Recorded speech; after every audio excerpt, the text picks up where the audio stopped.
اب سفر میں تو اس کی ایگزرشن ہوتی رہتی ہے، تو جب سفر میں ایگزرشن ہو ہی رہی ہے، پروردگار عالم نے فرمایا اچھا جو فرض تھے ہم نے وہ بھی آدھے کر دیے اور جو نفل تھے وہ تمہیں ویسے ہی معاف کر دیے، ایگزرشن تو تمہاری ویسے ہی ہو جاتی ہے۔ تو دیکھیے پروردگار عالم کتنے مہربان ہیں اپنے بندوں پر کہ عبادت بھی ایسی رکھی کہ جس کا بندوں ہی کو روحانی اور جسمانی فائدہ پہنچا۔ تو رمضان مبارک کا مہینہ آنے والا ہے، یہ ہمارے لیے فائدوں کا دروازہ کھولنے والا ہے، روحانی بھی اور جسمانی بھی۔ اب ہمیں اس کے لیے ابھی سے تیار ہونا چاہیے۔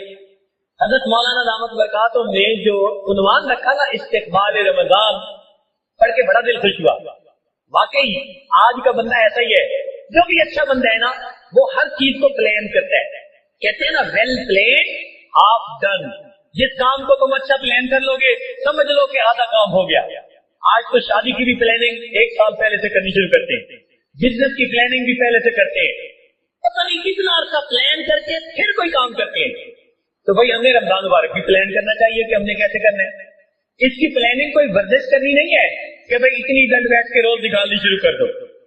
اس کی پلاننگ یہ ہے کہ آپ اپنی مصروفیات کو ابھی سے ایسے اسکیڈول کریں کہ رمضان المبارک میں اپنے آپ کو لائٹ رکھنے کی کوشش کریں۔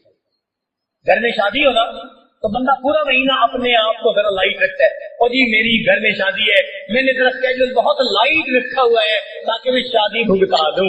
جیسے شادی بھگتانے کے لیے 1 مہینہ اپنا اسکیڈول لائٹ کر دیتے ہیں، اسی طرح ہمیں بھی چاہیے اللہ تعالیٰ کی مغفرت میں سے وافر حصہ پانے کے لیے، اپنے گناہوں کو بخشوانے کے لیے اور اپنے رب کو منانے کے لیے ہم بھی رمضان مبارک کے مہینے کو لائٹ پلاننگ کریں۔ اور ہم کر سکتے ہیں، کتنے کام ہوتے ہیں جو بندہ خود کرتا ہے۔ تو اپنے سفروں کو پلان ایسے کریں، اپنے کاموں کو پلان ایسے کریں، میٹنگ کو پلان ایسے کریں کہ رمضان المبارک میں آپ ذرا لائٹ ویٹ رہنے کی کوشش کریں۔ جب آپ مینٹلی کچھ ذرا فارغ ہوں گے تو یکسوئی سے نماز بھی پڑھ سکیں گے، تراویح بھی پڑھ سکیں گے، اور پھر پریشر بھی نہیں ہوگا کہ صبح فلاں میٹنگ میں ہم نے جانا ہے۔ تو ایک تو تیاری یہ ہے کہ اپنے آپ کو ذرا لائٹ لوڈڈ کر لیں، اور دوسرا یہ کہ اپنے آپ کو رمضان المبارک کے اسکیڈول کے ساتھ ایڈجسٹ کرنے کے لیے مینٹلی تیار کر لیں۔ ابن مسعود عنہ فرماتے ہیں کہ نبی اسلام نے فرمایا اول الناس بی یوم القیامہ اکثرہم علی الصلاۃ، کہ جو بندہ مجھ پر سب سے زیادہ درود شریف پڑھتا ہوگا وہ پھر قیامت کے دن میرے سب سے زیادہ قریب بھی وہی بندہ ہوگا۔ ابو بکر صدیق عنہ نے ایک عجیب بات فرمائی، فرماتے تھے کہ الصلاۃ علی النبی امحق للذنوب من الماء البارد للنار، کہ جس طرح ٹھنڈا پانی آگ کو جلدی بجھا دیتا ہے، درود شریف کا پڑھنا انسان کے گناہوں کو اس سے بھی جلدی بجھا دیتا ہے۔ تو درود شریف پڑھنے سے انسان کے گناہ مٹا دیے جاتے ہیں۔ ابو ہریرہ عنہ فرماتے ہیں کہ نبی اسلام نے فرمایا من نسی الصلاۃ علی نسی طریق الجنہ، جو مجھ پر درود شریف پڑھنا بھول گیا وہ جنت کا راستہ ہی بھول گیا۔ علی عنہ نے ایک خوبصورت بات کہی، فرماتے تھے واللہ، اللہ کی قسم، اب دیکھیے اللہ کی قسم کھا کے بات کر رہے ہیں، واللہ لولا ما ذکر اللہ ورسولہ فی فضل التسبیح والتکبیر والتحلیل والتحمید لجعلت کل انفاسی صلاۃ علی رسول اللہ صلی اللہ علیہ وسلم، اگر اللہ اور اس کے رسول صلی اللہ علیہ وسلم نے تسبیح، تحمید، تکبیر کے فضائل بیان نہ فرمائے ہوتے تو میں اپنی زندگی کے ہر سانس کو درود شریف پڑھنے میں ہی خرچ کر دیتا۔ ایک اور حدیث مبارکہ سنیے، نبی علیہ الصلوۃ والسلام کے ساتھ صدیق اکبر عنہ بیٹھے ہوئے ہیں، ایک نوجوان آیا، نبی علیہ السلام نے اسے اپنے اور صدیق اکبر عنہ کے درمیان بٹھا دیا، پھر فرمایا کہ ابو بکر میں نے تیرے اور اپنے درمیان اس کو بٹھا دیا، اس بات پہ حیرت تو ہوئی ہوگی، اللہ کے نبی صلی اللہ علیہ وسلم بڑی حیرت ہو رہی ہے۔ فرمایا ان ھذا الفتى یصلی علی صلاۃ ما یصلیھا علی احد من امتی، میرا یہ نوجوان امتی مجھ پر ایسا درود شریف پڑھتا ہے کہ جو درود شریف میری امت میں سے کوئی دوسرا مجھ پر نہیں پڑھتا، اس کی وجہ سے میں نے اس کو اپنے قریب بٹھایا۔ پھر نبی علیہ السلام نے بتلایا کہ وہ کیا درود شریف پڑھتا تھا، اللہم صلی علی محمد عدد من صلی علیہ وصلی علی محمد عدد من لم یصلی علیہ وصلی علی محمد کما امرت بالصلاۃ علیہ وصلی علی محمد کما تحب ان یصلی علیہ وصلی علی محمد کما ینبغی ان یصلی علیہ۔ چنانچہ ہمارے اکابر علماء دیوبند نے باقاعدہ تفصیل لکھی ہے کہ کس کس موقع پر درود شریف پڑھنا چاہیے۔ دخول المسجد والخروج منہ، مسجد میں داخل ہوتے ہوئے یا مسجد سے نکلتے ہوئے درود شریف پڑھنا چاہیے۔ والتشہد، التحیات میں بھی درود شریف سب پڑھتے ہیں۔ ورؤیت المساجد، جب مسجد پر نظر پڑے تو اس وقت بھی درود شریف پڑھنا چاہیے۔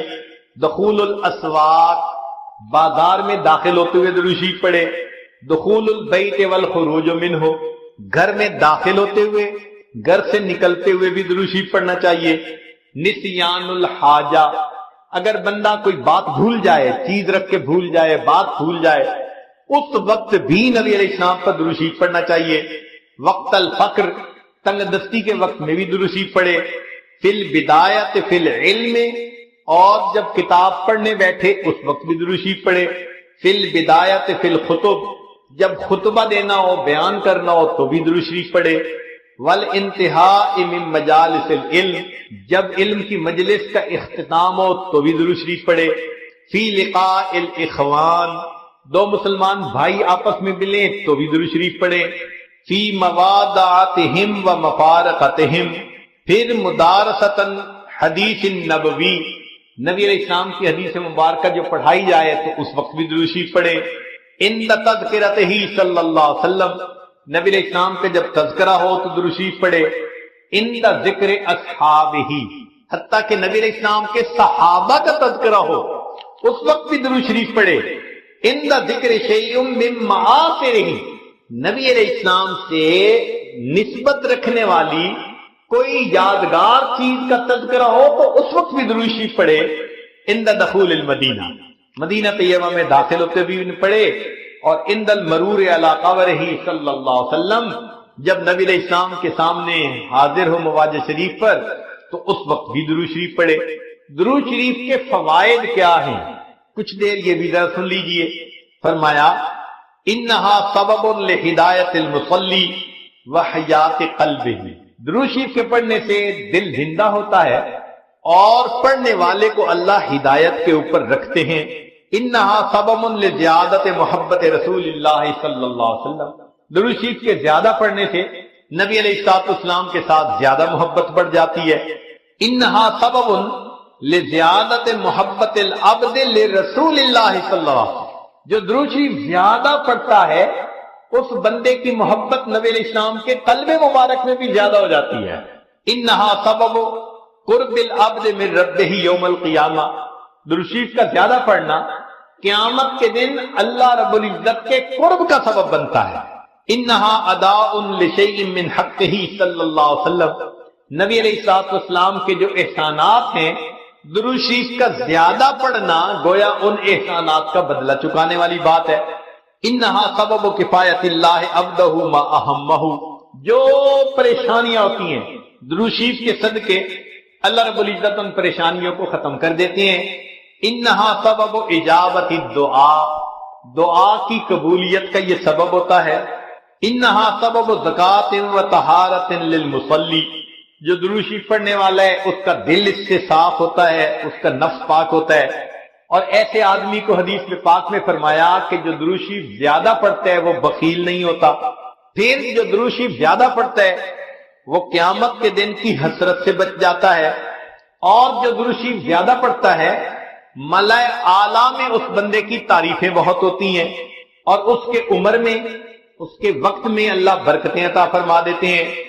اور انہا سبب لتثبیت قدم العبد علی الصراط، جو بندہ درود شریف زیادہ پڑھتا ہے قیامت کے دن پل صراط سے گزرتے ہوئے اس کے پاؤں اتنے مضبوط ہوں گے، درود شریف زیادہ پڑھا ہوگا۔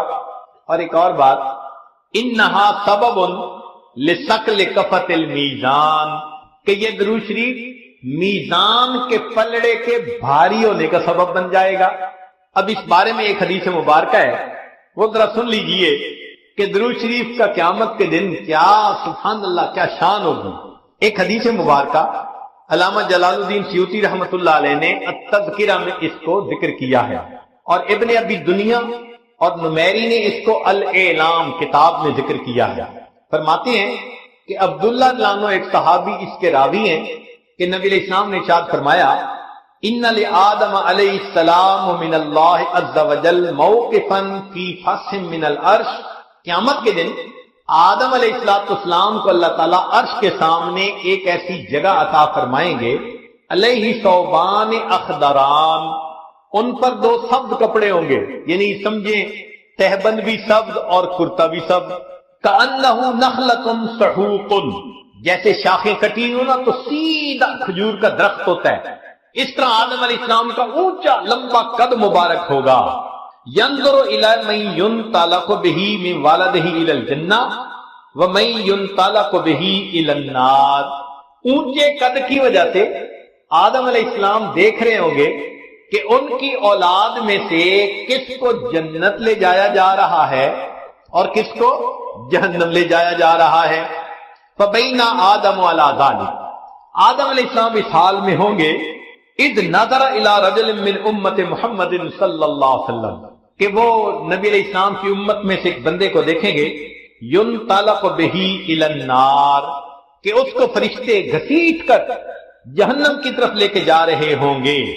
فینادی آدم علیہ السلام، تو آدم علیہ السلام پکاریں گے یا احمد یا احمد، نبی علیہ السلام کا نام پکاریں گے، آپ صلی اللہ علیہ وسلم کا نام محمد بھی اور آپ صلی اللہ علیہ وسلم کا نام احمد بھی، اسمہ احمد، تو آدم علیہ السلام نبی علیہ السلام کا نام پکاریں گے یا احمد یا احمد، فیقول علیہ السلام، اس نام کو سن کر نبی علیہ السلام جواب میں کہیں گے لبیک یا ابا البشر، اے بشر کے والد لبیک میں حاضر ہوں۔ فیقول، وہ بتلائیں گے ھذا رجل من امتی کا، یہ آپ کی امت کا ایک بندہ ہے، ينطلق به الى النار، اس کو جہنم کی طرف لے جایا جا رہا ہے۔ قال صلی اللہ علیہ وسلم، نبی علیہ السلام نے فرمایا فاشد المئزرہ، میں اپنی چادر کو کس کے باندھ لوں گا۔ یہ عربوں میں ایک مقولہ تھا، جب انہیں کسی اہم کام کے لیے اٹھنا ہوتا تھا نا تو کہتے تھے جی ذرا چادر کو کس کے باندھو چلو، تو نبی علیہ السلام فرماتے ہیں میں اپنی چادر کو کس کے باندھ لوں گا، وَأَسْرَعُ فِي أَثَرِ الْمَلَائِكَةِ، اور میں تیزی سے چلوں گا ان فرشتوں کے پیچھے جو میری امتی کو جہنم لے کے جا رہے ہوں گے۔ فَأَقُولُ، اور میں یہ کہوں گا یا رسول ربی، اے میرے رب کے نمائندو، کفو، رک جاؤ۔ فَيَقُولُونَ، وہ آگے سے جواب دیں گے نحن الغلاظ الشداد، ہم بڑے قوی اور سخت گیر ہیں، لا نعصی اللہ تعالی ما امرنا، جو اللہ حکم دیتا ہے ہم اس کی نافرمانی نہیں کرتے، ونفعل ما نؤمر، اور ہم وہ کرتے ہیں جس کا ہمیں حکم ملتا ہے۔ فَإِذَا آیَتَ النَّبِيُّ صلی اللہ علیہ وسلم، جب اللہ کے نبی صلی اللہ علیہ وسلم ان سے مایوس ہو جائیں گے کہ میرے کہنے کے باوجود یہ فرشتے جا رہے ہیں لے کے جہنم کی طرف، رک نہیں رہے، تو نبی علیہ السلام فرماتے ہیں قبض علی لحیتہ بیدہ الیسریٰ واستقبل العرش بوجہہ، نبی علیہ السلام اپنے بائیں ہاتھ سے اپنی ریش مبارک کو پکڑیں گے اور اپنے چہرے انور کو آسمان کی طرف کر کے دیکھیں گے، عرش کی طرف کر کے دیکھیں گے۔ عربوں میں یہ ایک طریقہ تھا کہ جب کسی سے معافی مانگنی ہوتی، منانا ہوتا، تو آج جی کا طریقہ تھا کہ داڑھی پہ ہاتھ رکھ کے بڑی لجاجت کے ساتھ اس کی طرف محبت سے دیکھتے تھے، فریاد کرتے تھے بھئی ہم پہ رحم کھا لو۔ نبی علیہ السلام جب فرشتوں کو دیکھیں گے کہ وہ رک نہیں رہے، میری امتی کو لے کے جہنم میں جا رہے ہیں، آقا صلی اللہ علیہ وسلم فرماتے ہیں میں اپنی جو ہے بایاں ہاتھ اپنی ریش کے اوپر رکھوں گا اور میں آسمان عرش کی طرف اپنے چہرے انور کے ساتھ دیکھوں گا۔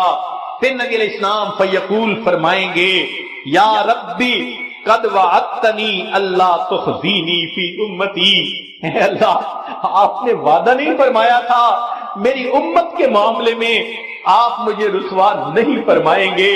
فیاتی النداء من قبل العرش، عرش کے اوپر سے ایک آواز آئے گی، اطیعوا محمدا، او میرے فرشتوں محمد صلی اللہ علیہ وسلم کی اطاعت کرو، وردوا ھذا العبد الی المقام، اور اس بندے کو واپس جہاں سے لائے تھے میدان کے قریب وہی جا کر چھوڑ کر آؤ۔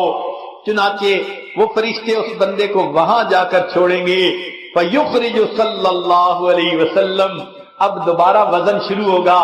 نبی علیہ السلام ایک چھوٹا سا کاغذ کا پرزہ بطاقتن، کاغذ کا پرزہ نکالیں گے، بیضاء، سفید ہوگا، کل انملتے، جیسے انگلی کا پورا ہوتا ہے اس کے برابر ہوگا، فیلقیھا فی کفۃ المیزان الیمنی، اس کاغذ کے ٹکڑے کو نبی علیہ السلام نیکیوں کے پلڑے میں ڈال دیں گے، وہو یقول بسم اللہ، اور نبی علیہ السلام ڈالتے ہوئے بسم اللہ فرمائیں گے، فترجع الحسنات علی السیئات، نیکیوں کا پلڑا بھاری ہو جائے گا، گناہوں کا پلڑا ہلکا ہو جائے گا، فینادی المنادی، ندا دے گا وہ ندا دینے والا، سوئدہ و سوئدہ جدہ، یہ بندہ اس کے اجداد سعید بن گئے، اس کی نیکیاں زیادہ ہو گئیں، وثقلت موازینہ، انطلقوا بہ الی الجنہ، اب اس کو جنت لے کر جاؤ، فیقول یا رسول ربی، جب جنت لے جانے لگیں گے تب وہ بندہ کہے گا اے میرے رب کے نمائندوں فرشتوں، کیفو ذرا رک جاؤ، حتی اسأل ھذا العبد الکریم علی ربہ، حتیٰ کہ میں اس کریم بندے سے ذرا معلوم تو کر لوں، فیقول، پھر وہ یہ کہے گا، بے ابی انت و امی، آپ کے اوپر میرے ماں باپ قربان جائیں، ما احسن وجہ کا، آپ کا چہرہ کتنا خوبصورت ہے، وَأَحْسَنَ خَلْقُكَ، آپ کی پرسنالٹی شخصیت کتنی پیاری ہے، من انتا، آپ کون ہیں، فقد عقلتنی اسرتی، آپ نے میرے گناہوں کو مٹا کے رکھ دیا، ورحمت عبرتی، میری لغزشوں کو کم کر دیا، فیقول علیہ السلام، نبی علیہ السلام جواب میں فرمائیں گے، انا نبیوں کا محمد، میں محمد صلی اللہ علیہ وسلم تیرا نبی ہوں، وہذہ صلاتک، اور یہ وہ درود شریف ہے، التی کنت تصلی علیہ، جو تم مجھ پر پڑھا کرتا تھا، وفیتکھا، میں نے تمہیں اس کا بدلہ دیا، احوج ما تکون الیہا، جب تجھے اس کی بہت ضرورت تھی۔ سوچئے آج نبی علیہ السلام پر درود شریف کا پڑھنا کل قیامت کے دن میزان میں نیکیوں کے بھاری ہونے کا سبب بن جائے گا۔ دعا ہے اللہ رب العزت ہمیں اپنے حبیب صلی اللہ علیہ وسلم کی سچی محبت عطا فرمائیں، ان کا احترام، ان کی عزت اکرام وہ بھی دل میں عطا فرمائیں، ان کی سنتوں کی محبت کے ساتھ اتباع کرنے کی بھی توفیق عطا فرمائیں۔ زندگی کیا ہے تھرکتا ہوا ننھا سا دیا، ایک ہی جھونکا جسے آ کے بجھا دیتا ہے، یا سرے مجگاں غم کا تھرکتا ہوا آنسو، پلک چھپکنا جسے مٹی میں ملا دیتا ہے۔ اسی لیے کسی نے یہ کہا، زندگی انسان کی ہے مانند مرغ بے نوا، شاخ پر کچھ دیر بیٹھا چہچہایا اڑ گیا، کہ جس طرح ایک پرندہ کسی شاخ پر آ کر بیٹھتا ہے، تھوڑی دیر چہچہاتا ہے اور چلا جاتا ہے، یہی انسان کی زندگی کی مثال ہے کہ انسان اس دنیا میں تھوڑی دیر کے لیے آیا اور بالآخر اس دنیا سے چلا جائے۔ آپ نے دیکھا ہوگا کہ جب بچہ پیدا ہوتا ہے تو اس کے ایک کان میں اذان کہتے ہیں اور دوسرے میں اقامت کہتے ہیں، یہ اس بچے کو پیغام دے رہے ہوتے ہیں کہ تیری زندگی کی اذان بھی ہو گئی، تیری زندگی کی اقامت بھی ہو گئی۔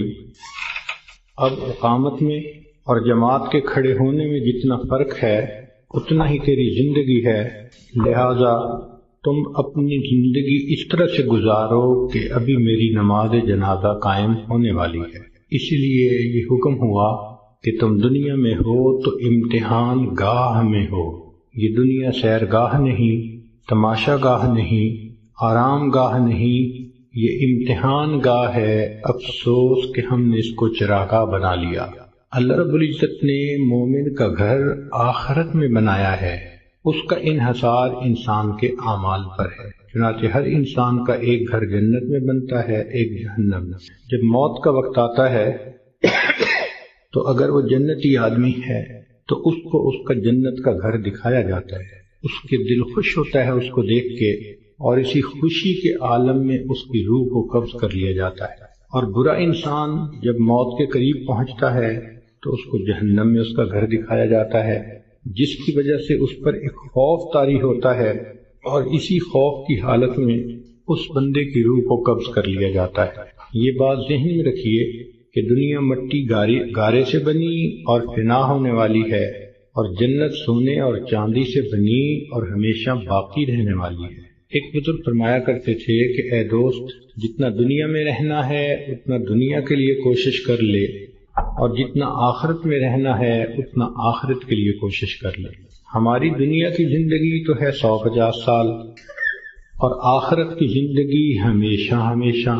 امام غزالی رحمۃ اللہ علیہ نے ایک مثال لکھی ہے کہ اگر زمین اور آسمان کے درمیان رائی کے دانے بھر دیے جائیں اور ایک پرندہ 1000 سال کے بعد آئے اور ایک دانہ کھائے، پھر 1000 سال کے بعد آئے دوسرا دانہ کھائے، پھر 1000 سال کے بعد آ کر تیسرا دانہ کھائے، ایک وقت آئے گا کہ زمین و آسمان کے درمیان رائی کے یہ سب دانے ختم ہو جائیں گے، آخرت کی زندگی کبھی ختم نہیں ہوگی۔ جب ہم نے اتنا وہاں جا کر رہنا ہے تو ہم سوچیں کہ ہمارے دن کی ترتیب کیا ہے۔ ہم تو اپنے 24 گھنٹے کا اسکیجول ایسے بناتے ہیں کہ جیسے دنیا ہی میں رہنا ہے، اور آخرت کی تیاری کے لیے تو وقت ہی نہیں نکالتے۔ اسی کو غفلت کہتے ہیں اور اسی کو دھوکہ کہتے ہیں۔ اس لیے دنیا کا نام ہے دار الغرور، دھوکے کا گھر۔ اور یہ دھوکہ صرف جاہلوں کو اور ان پڑھوں کو نہیں لگتا، یہ پڑھے لکھے عقل مندوں کو بھی لگتا ہے۔ وہ دنیا کی زندگی میں ایسے مست ہو جاتے ہیں کہ نمازوں کی فرصت ہی نہیں ہوتی۔ غور کریں تو آج کا ہر انسان اپنی جنت سجانے میں لگا ہوا ہے۔ میرا گھر ایسے ہو، میرا بزنس ایسے ہو، بیوی ایسی ہو، بچے ایسے ہوں، گاڑی ایسی ہو۔ ہر بندہ اپنے ذہن کے اندر ایک جنت سجا کر اس کو بنانے میں لگا ہوتا ہے، اور اس کو یہ نہیں پتا کہ اللہ نے تو جنت آخرت میں سجائی ہے، دنیا میں تو ہم تیاری کے لیے تھے۔ اس کا اندازہ آپ کو اس بات سے ہوگا کہ آج ہر بندے کو یہ فکر ہوتی ہے کہ میرے بعد میرے بچوں کا کیا ہوگا۔ جس عورت کو دیکھ لو، جس مرد کو دیکھ لو، اس کے ذہن میں یہی فکر کہ میرے بعد میرے بچوں کا کیا ہوگا۔ کبھی ہم نے یہ بھی سوچا کہ بچوں کے مرنے کے بعد بچوں کا کیا ہوگا؟ تو ہماری سوچ تو ہے ہی دنیا کی۔ اسی لیے جب مرنے والا دنیا سے جاتا ہے تو اس پہ کوئی نہیں رو رہا ہوتا۔ کہتے ہیں کہ ایک نوجوان نیک آدمی تھا، وفات کے قریب گھر کے سارے لوگ رونے لگے۔ اس نے والد سے کہا کہ ابو کیوں روتے ہیں؟ اس نے کہا میرا جوان بیٹا فوت ہو رہا ہے، اب میرا سہارا کون بنے گا؟ ماں سے پوچھا، اس نے کہا بیٹا میں نے تمہیں پالا بڑا کیا، اب جب میرا وقت آیا کہ تم میری خدمت کرتے، تم جا رہے ہو۔ بیوی سے پوچھا، اس نے کہا کہ آپ میرے خامد ہیں، آپ فوت ہو گئے تو میری زندگی میں تو اندھیرا ہو جائے گا۔ بچوں سے پوچھا، انہوں نے کہا کہ ہمارے سر کا سایہ ہیں اور ہمارا سایہ ختم ہو گیا۔ اس نے کہا کہ اس کا مطلب یہ ہے کہ تم سب کے سب اپنے لیے رو رہے ہو، میرے لیے تو تم میں سے کوئی نہیں رو رہا۔ تو رونے والے بھی اپنے لیے روتے ہیں، مرنے والے کے لیے کون روتا ہے؟ الا ماشاء اللہ۔ اس لیے آج وقت ہے تیاری کرنے کا۔ جیسے سکول میں امتحان ہوتا ہے، ایک اے پیپر ہوتا ہے، ایک بی پیپر ہوتا ہے، دونوں میں پاس ہو جائیں تو بس اگلی کلاس میں چلے جاتے ہیں۔ یہی ہمارا حال کہ دنیا کی زندگی میں ہمیں تیاری کا حکم دیا گیا، قبر میں جائیں گے تو اے پیپر ہوگا اور اس میں 3 کوسچن پوچھے جائیں گے، تیرا رب کون ہے، تیرے نبی علیہ السلام کون ہیں، تیرا دین کون سا ہے۔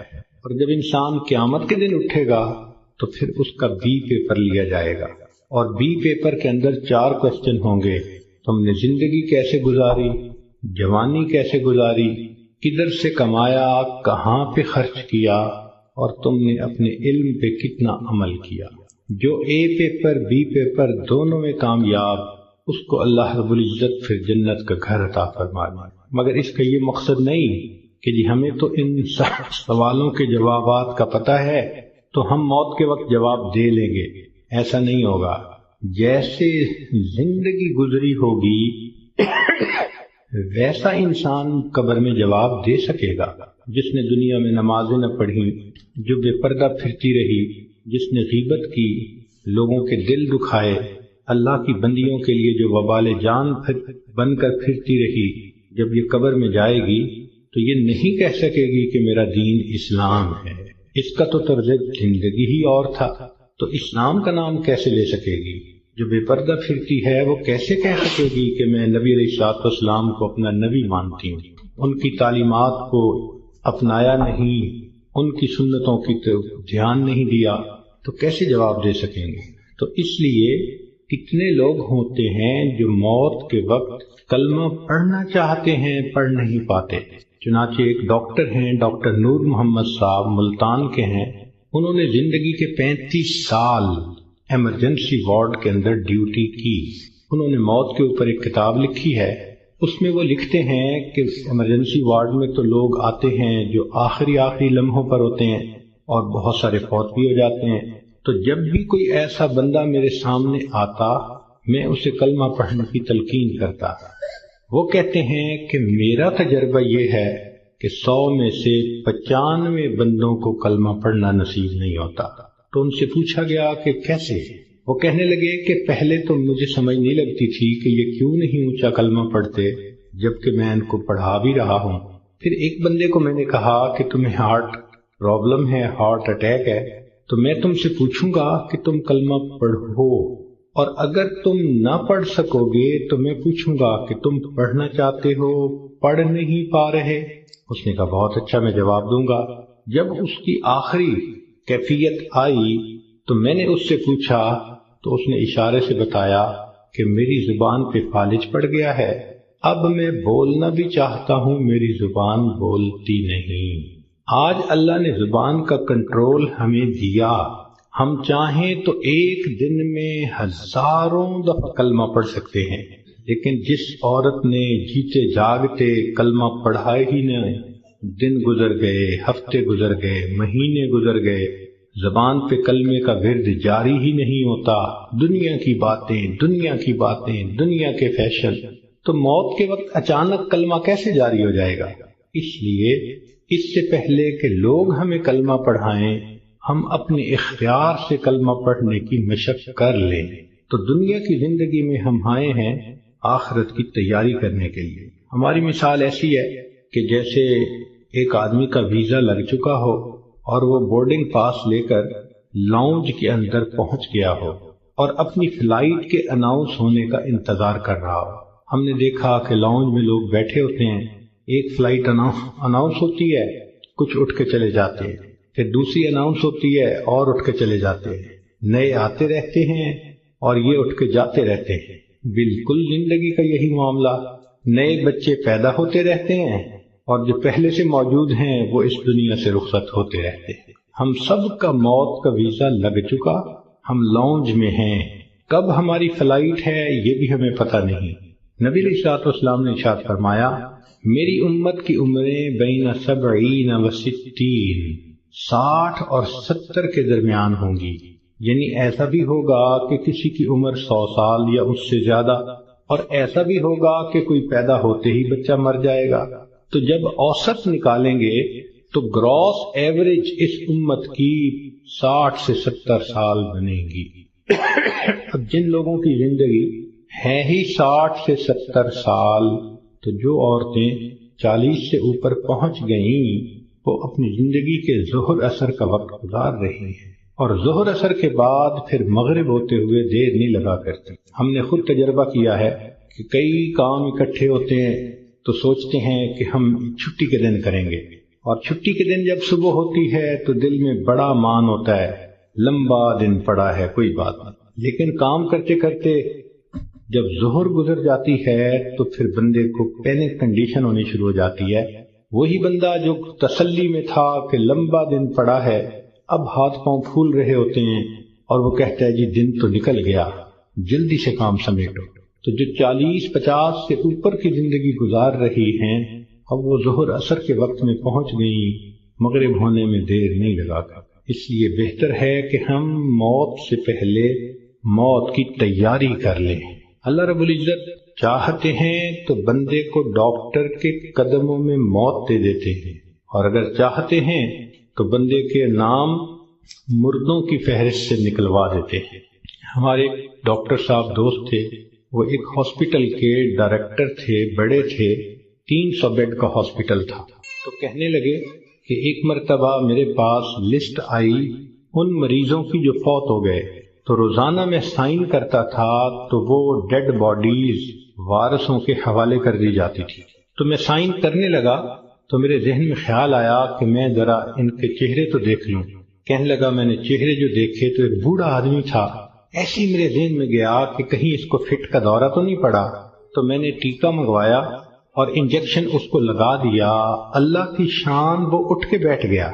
مردوں کی فہرست میں اس کا نام لکھا جا چکا ہے۔ اللہ تعالیٰ چاہتے ہیں تو فہرست سے نام نکلوا دیتے ہیں۔ اور ایک اور ڈاکٹر صاحب کے بارے میں ہم جانتے ہیں کہ وہ اتنے ہارٹ اسپیشلسٹ ہیں کہ ملک کے صدر وزیر اعظم کے وہ ہارٹ اسپیشلسٹ ہوتے ہیں، VVIPs کے ہارٹ اسپیشلسٹ۔ ایک نوجوان آیا اور آ کے اس نے ان سے چیک اپ کروایا، تو ڈاکٹر صاحب نے پورا چیک اپ کرنے کے بعد ان کو کہا کہ your heart is functioning as good as that of a young man، کہ تمہارا دل تو ایک نوجوان بندے کے دل کی طرح ٹھیک ٹھیک کام کر رہا ہے۔ اس نوجوان نے ان سے اپنی فائل پکڑی اور پیچھے مڑ کر جو قدم اٹھایا وہیں اس کو ہارٹ اٹیک ہوا اور ڈاکٹر کی آنکھوں کے سامنے اس کی جان نکل گئی۔ تو اللہ تعالیٰ چاہتا ہے تو ڈاکٹر کے قدموں میں جان دے دیتا، موت دے دیتا ہے، اور اللہ تعالیٰ چاہتا ہے تو مردوں کی فہرست سے بندے کا نام نکلوا دیتا ہے۔ اور کئی مرتبہ انسان موت سے بھاگ کے جا رہا ہوتا ہے اور حقیقت میں موت کے قریب ہو رہا ہوتا ہے۔ چنانچہ سلیمان علیہ السلام کا دربار ہے، ایک شخص داخل ہوا اور اس نے وہاں بیٹھے ہوئے کسی آدمی کو بڑے غور سے دیکھا۔ تو جس بندے کو غور سے دیکھا اس پہ بہت خوف طاری ہوا۔ وہ اٹھ کے سلیمان علیہ السلام کے پاس آیا، حضرت مجھ پہ بہت خوف ہے اس شخص کا جس نے مجھے غور سے دیکھا، آپ پلیز ہوا کو حکم دیں مجھے دور فلاں جزیرے کے اندر پہنچا دے۔ تو سلیمان علیہ السلام نے ہوا کو حکم دیا۔ اتنے میں آپ نے اس بندے کو بلایا جس نے گھور کے دیکھا تھا۔ پوچھا کہ بھئی کون ہو؟ اس نے جواب دیا جی ملک الموت۔ تم اسے گھور کے کیوں دیکھ رہے تھے؟ تو کہنے لگے کہ میں اس لیے اس کو غور سے دیکھ رہا تھا کہ اس کی روح تو میں نے فلاں جزیرے کے اندر نکالنی ہے اور یہ آپ کے دربار میں یہاں بیٹھا ہوا ہے۔ تو سلیمان علیہ السلام نے بتلایا کہ اس نے مجھ سے خود ریکویسٹ کی کہ مجھے فلاں جزیرے میں پہنچا دے۔ ملک الموت نے کہا السلام علیکم، میں بھی اسی جزیرے میں جا رہا ہوں اس کی روح کو قبض کرنے کے لیے۔ بنی اسرائیل کے 5-6 آدمی سفر پہ 7 آدمی سفر پہ جا رہے تھے، اچانک بارش شروع ہو گئی، بجلی چمکنے لگ گئی۔ اتنی خوفناک بجلی چمک رہی تھی کہ ان کو یہ خیال ہوا کہ آج یہ ہم میں سے کسی نہ کسی کو لے کے جائے گی۔ وہ ایک غار کے اندر چھپ گئے، مگر بارش بھی نہ تھمتی تھی اور بجلی چمکنا بھی نہ رکتی تھی۔ تو انہوں نے فیصلہ کیا کہ بھئی ایسے کرو، ایک ایک کر کے باہر نکلو، جس کو بجلی نے جلانا ہوگا وہ جلا دے گی تو باقی تو سکون کا سفر کر سکیں گے۔ چنانچہ ایک نکلا، بجلی چمکی مگر اس کو جلایا نہیں، وہ واپس آ گیا۔ پھر دوسرا نکلا، خیریت سے واپس آ گیا۔ تیسرا نکلا، چوتھا نکلا، 6 نکلے اور 6 کے 6 کو بجلی نے نہیں جلایا، ایک باقی رہ گیا۔ سب کہنے لگے کہ تو منحوس ہے، بدبخت ہے، تیری وجہ سے یہ ساری مصیبت آئی ہوئی ہے، نکل باہر۔ اس نے کہا میں نہیں نکلتا، سب زور لگا رہے ہیں، کہہ رہے ہیں، لڑ رہے ہیں کہ نکل باہر، وہ کہتے نہیں نکلتا۔ وہ ایسا وہاں پر جمع کہ اس نے کہا جو مرضی کر لو، میں غار سے باہر نہیں نکلوں گا۔ تو کچھ دیر کے بعد ان کے ذہن میں خیال آیا کہ اگر یہ باہر نہیں نکلتا تو ہم تو سب ایک ایک کر کے نکل چکے، چلو ہم نکلتے ہیں اور ہم سفر پہ چلتے ہیں، یہ اندر ہی رہے۔ جیسے ہی وہ 6 کے 6 باہر نکلے، بجلی چمکی اور 6 کے 6 کو موت آ گئی۔ اب یہ سب دھکیل رہے تھے 7ویں کو، اور ان کو یہ نہیں پتا تھا کہ موت کا وقت تو ہمارا قریب آ چکا۔ کہتے ہیں کہ 2 چور کسی گھر میں آئے چوری کرنے کی نیت سے، تو ایک بڑھیا اور بوڑھا کمرے میں سوئے ہوئے تھے۔ انہوں نے ان دونوں کو رسیوں سے باندھ دیا چارپائیوں کے ساتھ، اور دونوں کی چارپائیاں اٹھا کر صحن میں رکھ دی، منہ پہ ٹیپ لگا دی، تاکہ ہم کمرے میں تسلی کے ساتھ سامان کو کھولیں گے اور قیمتی سامان کو لے جائیں گے۔ جیسے میاں بیوی کی چارپائیاں انہوں نے صحن میں رکھی، یہ کمرے کے اندر گئے کہ ہم چوری کرتے ہیں۔ اچانک کمرے کی چھت گری اور یہ دونوں چور دب کر مر گئے۔ محلے والے آ گئے، شور ہوا تھا۔ اب وہ حیران کہ میاں بیوی تو رسیوں سے بندھے ہوئے ہیں۔ ان سے پوچھا بھئی تمہیں باہر کس نے نکالا؟ کہا ہمیں تو پتہ نہیں، ہم تو اندر سوئے ہوئے تھے۔ ان کو کھولا گیا، جب ملبہ ہٹایا گیا تو اس کے اندر 2 چوروں کی لاشیں دبی ہوئی تھیں۔ پتہ چلا کہ چور ان کو نکال رہے تھے کہ ہم چوری کریں گے، اور ان کو یہ نہیں پتا تھا کہ ہم اپنی موت کا خود انتظام اپنے ہاتھوں سے کر رہے۔ تو انسان کئی مرتبہ موت سے دور بھاگتا ہے اور حقیقت میں وہ موت کے قریب سے قریب تر ہو رہا ہوتا ہے۔ اس لیے ہمیں چاہیے کہ ہم موت کی تیاری کریں۔ مہلت ہر ایک کو ملی ہے، کسی کو کم کسی کو زیادہ۔ اس مہلت سے جو فائدہ اٹھائیں وہ خوش نصیب انسان ہے۔ اس دنیا میں آپ کو اللہ کا منکر تو مل جائے گا، رسالت کا منکر بھی مل جائے گا، دین کا منکر بھی مل جائے گا۔ اس دنیا میں آپ کو موت کا منکر کوئی نہیں مل سکتا۔ دہریے سے دہریہ بھی ہوگا تو یہ مانے گا کہ ایک دن مجھے موت آنی ہے۔ جب موت آنی ہی ہے تو کیوں نہ انسان اس کے لیے تیاری کر لے۔ اور موت کی تیاری یہ نہیں کہ انسان جاگنگ کرے اور ویٹ لفٹنگ کرے اور ایکسرسائز کرے، نہیں۔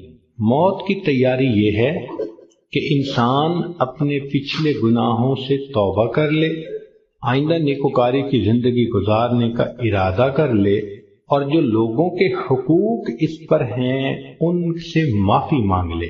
ہم نے دیکھا کہ بسا اوقات جو بندہ بیمار ہوتا ہے اس کے ساتھ اوپر والے ظلم کرتے ہیں۔ ظلم کا کیا مطلب؟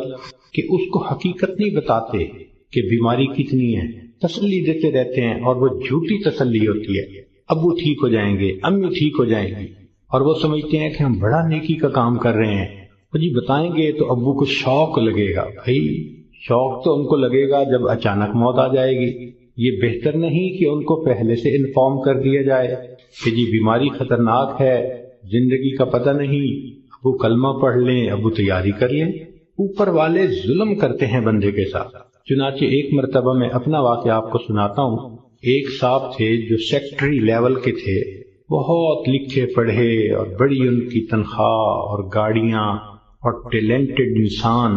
ان کی ریٹائرمنٹ ہوئی تو وہ بیمار ہوئے تو ہاسپٹل میں تھے۔ گھر آئے تو ہم ان کی تباہ پرسی کے لیے حاضر ہوئے۔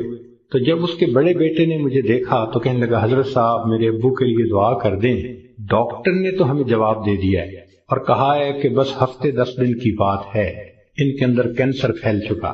لیکن ہم نے ابو کو نہیں بتایا، آپ بھی پلیز ابو کو نہ بتانا۔ میں خاموش رہا۔ خیر اندر گئے، ملاقات ہوئی۔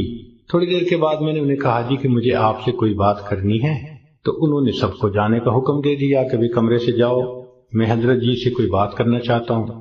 جب وہ اکیلے ہو گئے تو میں نے ان سے بات کی کہ دیکھیں زندگی کا کوئی بھروسہ نہیں، کوئی نہیں جانتا کہ کب موت آئے گی، کیا پتا میری موت پہلے آئے، کیا پتا آپ کی موت پہلے آئے۔ ہم نے آنکھوں سے دیکھا ہے بوڑھا باپ جوان بیٹے کی لاش کو دفن کر رہا ہوتا ہے، اور کئی مرتبہ جوان باپ اپنے نوزائیدہ بچے کی لاش کو دفن کر رہا ہوتا ہے۔ تو یہاں کیا بھروسہ زندگی کا؟ کہنے لگے بالکل صحیح بات ہے۔ میں نے کہا کہ بات یہ ہے کہ آپ کی جو رپورٹیں ہیں ان سے پتہ چلتا ہے کہ آپ کے اندر کینسر بہت پھیل چکا اور ڈاکٹروں نے ہفتہ 10 دن کا وقت دیا ہے، تو بہتر یہ ہے کہ آپ تیاری کر لیں۔ یہ بات سنتے ہی اس کی آنکھوں میں چمک آ گئی اور وہ مجھے کہنے لگا کہ حضرت صاحب آپ نے سچ کہا، یہ سارے لوگ مجھے جھوٹی تسلیاں دے رہے تھے، مجھے کنفیوز کر رہے تھے۔ میرا دل کہتا تھا کہ میری بیماری خطرناک ہے، اور یہ اوپر والے کہتے تھے، رپورٹ بھی نہیں دکھاتے تھے، کہتے تھے بس ٹھیک ہو جائے گا، آپ فوراً ٹھیک ہو جائیں گے۔ تو اللہ آپ کا بھلا کرے، آپ نے مجھے بتا دیا۔ میں نے تو اب اپنے پوتے پوتیوں کو، نواسے نواسیوں کو دیکھ لیا، کتنا بندے نے رہنا ہوتا ہے، تو چلو مجھے اندازہ تو ہو گیا۔ اب یہ کہہ کر انہوں نے دروازہ کھلوایا۔ جب بیٹا آیا اور اس کو پتہ چلا کہ حضرت صاحب نے تو بتا دیا میرے ابو کو، تو وہ میری طرف دیکھنے لگے۔ میں نے ان کو کہا کہ بچے غصہ نہ کرو، میں نے تمہارے ساتھ بھلا کیا ہے۔ اللہ کے اس بندے نے سارے گھر والوں کو بلایا اور ان کو کہا کہ دیکھو بھائی، میری بیماری کی یہ حالت ہے کہ میرے پاس صرف 6-7 دن ہیں۔ اب ایسے کرو کہ جو میری زمینیں تھیں، جائیدادیں تھیں، مکان تھے اور وہ میرے نام تھے، سارے نکالو۔ میں اپنی وراثت کو بچے اور بچیوں میں شریعت کے مطابق تقسیم کرتا ہوں تاکہ میرے بعد جھگڑے نہ ہوں۔ لو جی، 2 دن میں انہوں نے سب جائیدادوں کا بچوں کے نام انتقال کروا دیا تاکہ بچوں کے جھگڑے نہ ہوں آپس۔ پھر اس کے بعد انہوں نے کہا کہ میرا جی چاہتا ہے کہ میرے بچوں کے آپس میں رشتے ہوں، تو کچھ رشتے تھے جو انہوں نے پرپوز کیے اور ان کی وجہ سے انہوں نے آپس میں ہاں بھی کر لی۔ پھر تیسرا کام انہوں نے یہ کیا کہ کچھ رشتہ داروں کی آپس میں ناراضگیاں تھیں، ان کو بلایا اور کہا کہ دیکھو بھائی، میں مہمان ہوں، میرے دل کی تمنا ہے کہ میں تمہیں آپس میں ایک دوسرے سے سلو کرتا ہوا دیکھوں۔ چنانچہ 15 20 سال سے جو ایک دوسرے سے رشتہ دار نہیں بولتے تھے، گھر آنا جانا نہیں تھا، انہوں نے ان سب میں سلو کروا دی۔ پوری برادری اتنی خوش تھی ان تمام باتوں پہ کہ جی اس بندے نے اتنا اچھا کام کر دیا، یہ ہماری برادری کا بڑا تھا، سب میں جوڑ پیدا کر دیا۔ پھر اللہ کی شان، 1 ہفتے کے بعد اس کو موت آ گئی۔ اب اس کا بیٹا جب کبھی ملتا ہے کہتا ہے حضرت جو احسان آپ نے ہم پہ کیا ہم اس کا بدلہ نہیں چکا سکتے۔ تو کیا ضرورت ہے بیمار آدمی سے چھپانے کی جب کہ اس کی بیماری اتنی خطرناک سٹیج تک پہنچ چکی ہو۔ ہم مسلمان ہیں، یقین ہے کہ ہم نے جانا ہے، تو اس بندے کو غفلت میں موت آئی اور وہ کلمہ بھی نہ پڑھ سکا تو پھر اس کو دکھ ہوگا نا، بتانے سے تو دکھ نہیں ہوتا۔ تو اس لیے شریعت نے کہا کہ جب کسی کو موت آنے لگے تو اس کو کلمے کی تلقین کیا کرو۔ ہم نے یہ دیکھا ہے کہ ادھر بندے کے آخری لمحہ ہوتا ہے اور ادھر بیوی جو ہے آگے بڑھتی ہے اور بیٹی کو کرتی ہے، آپ نے پہچانا اسے، یہ کون ہے؟ یہ دیکھو یہ تسنیم آئی ہے، یہ دیکھو یہ پروین آئی ہے۔ حالانکہ وہ لمحہ اس بندے کے لیے اللہ کے ذکر کا وقت ہوتا ہے، یکسوئی کا وقت ہوتا ہے۔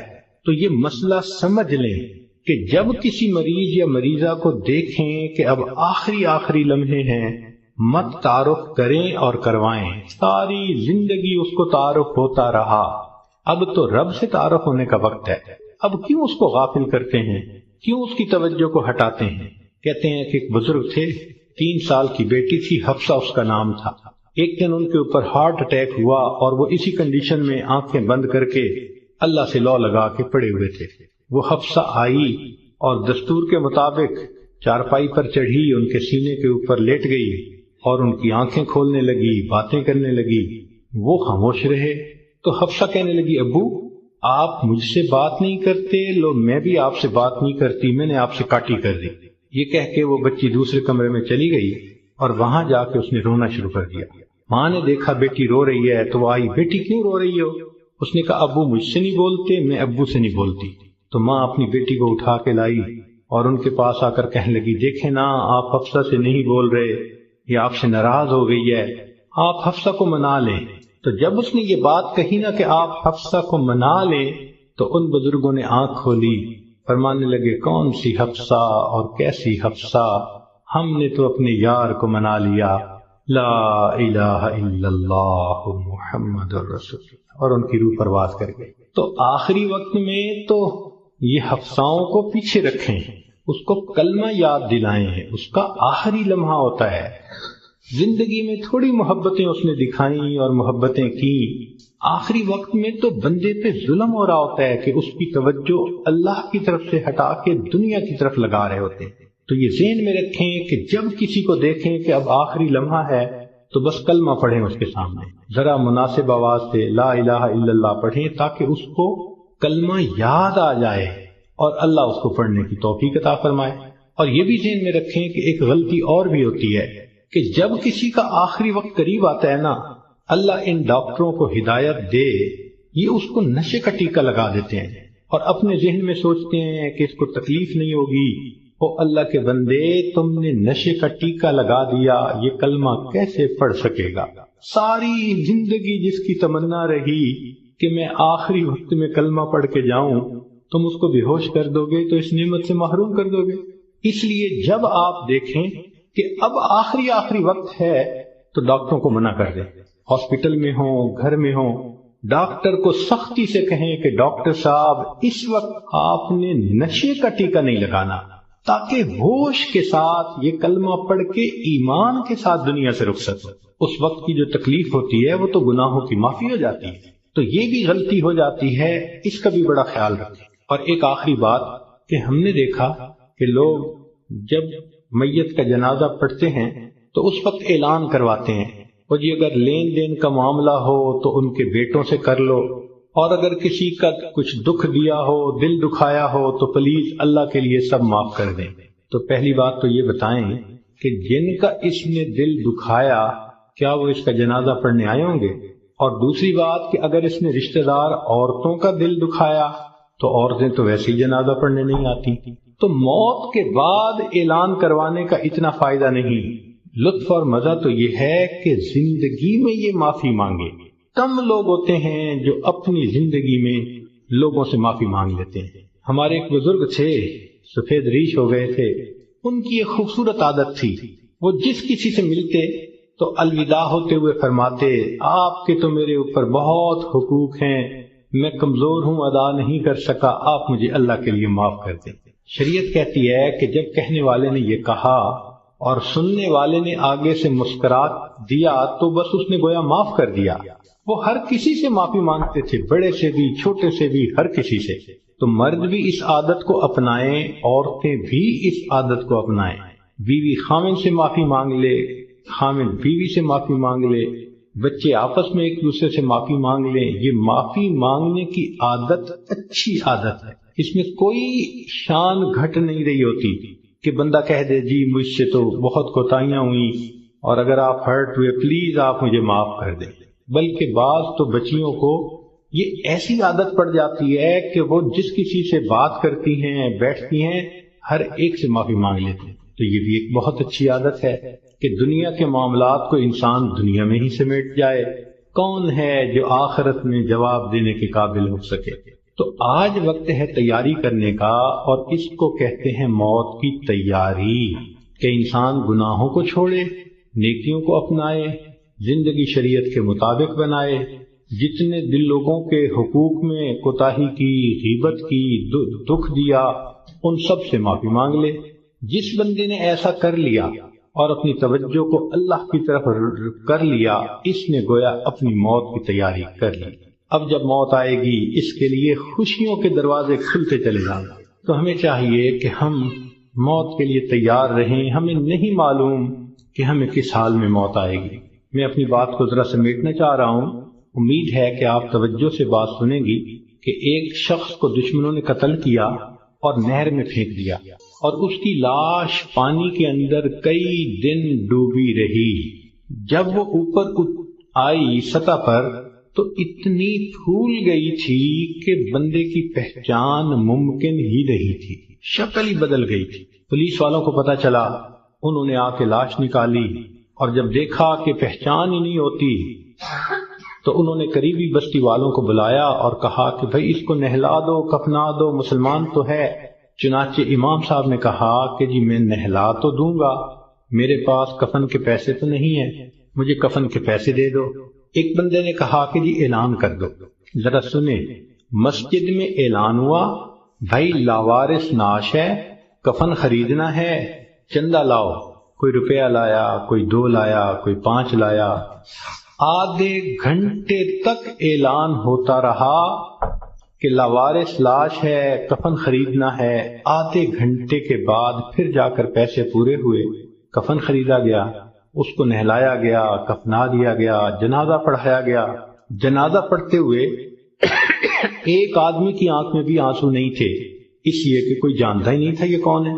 جب اس کو دفن کیا گیا تو 3 مہینے کے بعد کیس کی حقیقت کھلی، تب پتہ چلا کہ وہ سرگودا کے علاقے کا ایک ذمہ دار تھا۔ 4 مربع اس کے باغات تھے، کروڑوں کی سالانہ آمدنی تھی، کوئی 6 کروڑ روپیہ اس کے بینک بیلنس کے طور پہ موجود تھا، اور اس کے 4 جوان العمر بیٹے تھے۔ اس لینڈ لارڈ نے کبھی سوچا بھی نہیں ہوگا کہ میں کروڑوں پتی بندہ جب دنیا سے جانے لگوں گا تو چندے کا کفن لے کے جاؤں گا۔ اس کو کہتے ہیں وارث مان نہ کری وارثاں دا، رب بے وارثہ کر مار دے۔ کہ وارث تم اپنے وارثوں کا مان نہ کرنا، اللہ بندے کو لاوارث کر کے مار دیتے ہیں۔ ہمیں کیا پتا کس حال میں موت آئے گی، آج وقت ہے اس موت کی تیاری کرنے کا۔ اس لیے امام غزالی رحمۃ اللہ علیہ فرماتے ہیں، اے دوست تجھے کیا معلوم کہ بازار میں وہ کپڑا پہنچ چکا ہو جسے تیرا کفن بننا ہے۔ ہم نہیں جانتے کب ہمارا کفن بازار میں آ جائے گا۔ لوگ یعنی شادی اور بیاہ میں مشغول ہوتے ہیں اور ان کو نہیں پتا ہوتا ان کے کفن کا کپڑا پہنچ چکا ہو۔ اس لیے چاہیے کہ ہم موت کی تیاری کریں، نیکی کریں، جھوٹ کی زندگی سے بچیں، سچ کی زندگی کو اختیار کریں، نبی علیہ السلام کی ایک ایک سنت کو اپنائیں تاکہ موت کے لیے ہم بھی تیار رہیں۔ کیا معلوم کب جانا پڑ جائے۔ ہمارا حال تو وہی ہے کہ بارات پہنچ گئی تھی اور لڑکی والے لڑکی کے کان سلوانے گئے ہوئے تھے کہ جی ہم نے کانوں میں بالیاں ڈالنی ہیں۔ جیسے اس لڑکی والوں کو شرمندگی ہوئی، وہی حال ہمارا ہے کہ ملک الموت پہنچ جائیں گے اور ہم نے ابھی تیاری ہی نہیں کی ہوگی۔ ہم نے کتنی بار آنکھوں سے دیکھا جوان العمر بیٹا چارپائی کے اوپر لیٹا ہوا ہوتا ہے، ماں آگے بڑھتی ہے، بیٹے تجھے کیا ہوا، مجھے بتاؤ تو صحیح۔ بیٹا خاموش ہوتا ہے، ماں رو کر کہتی ہے، بیٹے تم تو میری ہر بات پہ لبیک کہا کرتے تھے، تم میرے اتنے فرما بردار بیٹے تھے، کیا ہوا؟ بیٹا اپنی اماں سے نہیں روٹھا کرتے، نہیں خفا ہوتے، بتاؤ تمہیں کیا ہوا؟ بچہ خاموش ہوتا ہے، بالآخر بیوی آگے بڑھتی ہے، میرے سرتاج، میرے ہمراز، مجھے تو بتائیے کیا ہوا؟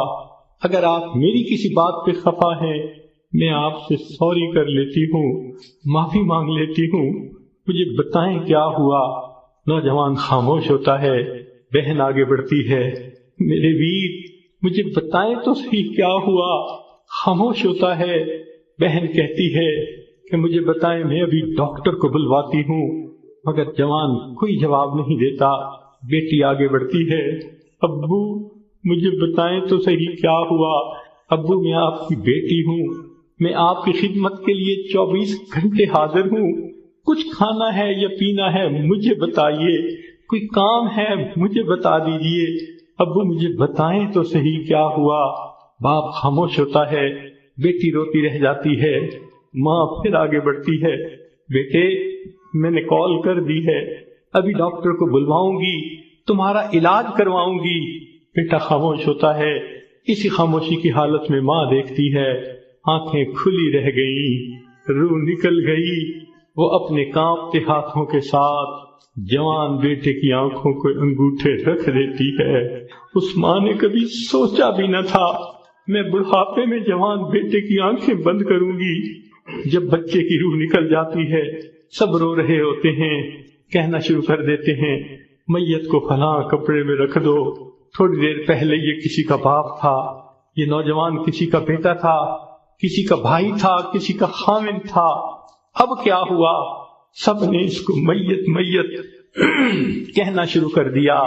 تو جواب ملے گا اصلی انسان تو چلا گیا، یہ اس کا جسم باقی ہے، اس کو بھی ہم اس کے اصلی گھر پہنچائیں گے۔ چنانچہ اس کو نہلا دیا جاتا ہے، کفنا دیا جاتا ہے اور جنازے کا اعلان کر دیا جاتا ہے۔ اس کو لینے کے لیے کئی رشتہ دار کمرے کے اندر آ جاتے ہیں، بھئی تم کیوں آئے ہو؟ ہم اس کو اس کے اصلی گھر پہنچانے کے لیے۔